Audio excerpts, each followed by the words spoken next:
बहरहाल हम लोग की मांग रही थी कि जब तक विशेष राज्य के दर्जे का दर्जा हम लोग को नहीं मिलता, स्पेशल पैकेजेस हम लोग को दिए जाएं। मैं धन्यवाद करूंगा मेरे प्रधानमंत्री आदरणीय नरेंद्र मोदी जी का, मैं धन्यवाद करूंगा हमारी वित्त मंत्री आदरणीय निर्मला सीतारमण जी का कि उन्होंने बिहार को जिस तरीके से स्पेशल पैकेजेस देकर, और मेरे लिए बिहारी होने के नाते खुशी की बात है, और मेरी पार्टी लोक जनशक्ति पार्टी रामविलास ने हमेशा बिहार फर्स्ट बिहारी फर्स्ट के विजन के साथ आगे बढ़ने का काम किया है। इस बजट में बिहार फर्स्ट बिहारी फर्स्ट को भी धरातल पर उतारने के प्रावधान दिए गए हैं। जहां एक तरफ इंफ्रास्ट्रक्चर इसमें मजबूती देने का काम किया गया है, वहां पे ब्रिजेस बना के, वहां पे क्या कहते हैं मेडिकल कॉलेजेस की बात हो, वहां पे एयरपोर्ट्स की बात हो, तो जहां एक तरफ बिहार के इंफ्रास्ट्रक्चर को मजबूत किया गया है, वहीं वहां की अर्थव्यवस्था को मजबूत देने के लिए वहां पे अलग अलग राज्यों में गया हो, राजगीर हो, अलग अलग राज्यों में जिस तरीके से टूरिज्म को भी वहां पे बढ़ावा देने के लिए प्रावधान किए गए हैं, जिस तरीके से बाढ़ की एक बहुत बड़ी समस्या जिससे हम लोग हमेशा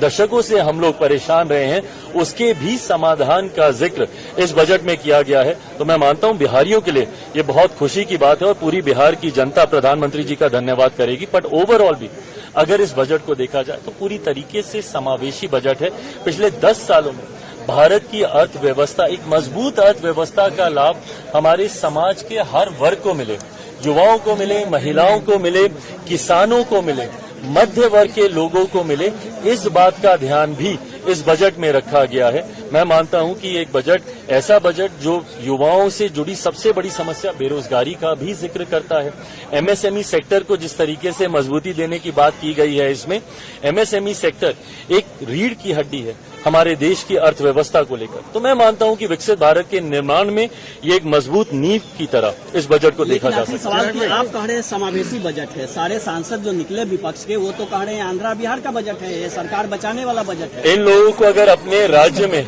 अगर गरीब नहीं दिखते, अपने राज्य में अगर इनको किसान नहीं दिखते, अपने राज्य में इनको मध्य वर्ग के लोग नहीं दिखते, अपने राज्य में इनको महिलाएं नहीं दिखती या युवा नहीं दिखते, तो मैं इनकी सोच के ऊपर कोई टिप्पणी नहीं करूंगा। जब इस वर्ग का जिक्र किया गया तो इस वर्ग से आने वाले हर व्यक्ति, भले वो किसी भी राज्य में रहता हो, उसकी सुविधा का जिक्र किया गया। जब आम आदमी की आमदनी को बढ़ाने का बचाव को, जो वो बचत करता है, उसको बढ़ाने का जिक्र किया, तो ये हर राज्य के व्यक्ति का जिक्र किया गया। पर अगर इसमें उनको उनके राज्य का जिक्र नहीं दिखता तो ये उनकी सोच हो सकती है।